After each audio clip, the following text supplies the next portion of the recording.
আজ শনিবার আর আজ রাত পেরোলেই কাল সকালে কিন্তু মহালয়া। আজ আমি সকালবেলা স্নান করে সবার প্রথমে চলে এসেছি ঠাকুর ঘরে। প্রতিদিনের মতো এখনও আমি আমার মতন করে ঠাকুরকে পুজো করে নেব। এমনিতে আমাদের যে ডেলি পুজো সেটা কিন্তু আজ মাই করেছে। আমি স্নান করে আসার পরে আমার মতন করে পুজো করে নিচ্ছি।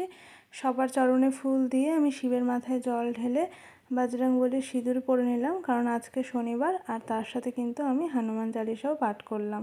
আর ঠাকুর ঘরের সমস্ত পুজো কমপ্লিট হওয়ার পরে আমি আমার দুপুরের খাবারটা সেরে নিয়ে এখন চলে এসেছি রেডি হতে, কারণ আমি একটু বেরোবো।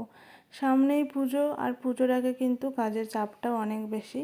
তাই আজও আমার বাইরে কিছু কাজ ছিল, যেই কারণেই এই দুপুরবেলা রেডি হয়ে বেরোনো। রেডি হওয়ার পরে ব্যাগপত্র নিয়ে আমি বেরিয়ে পড়লাম আর উঠে পড়লাম টোটোতে। যদিও জানো তো আজকে আমার বেরোনোটাই বেকার হয়েছে, কাজের কাজ তো কিচ্ছু হয়নি, শুধু অকাজ হয়েছে। তারপরে বাড়িতে এসে চলে আসি আমাদের যে নতুন ঠাকুরঘর তৈরি হচ্ছে সেই জায়গাটাতে। আর এর মাঝে দেখি বাইরে হঠাৎ করে ঝমঝমিয়ে বৃষ্টি শুরু হয়ে গেছে।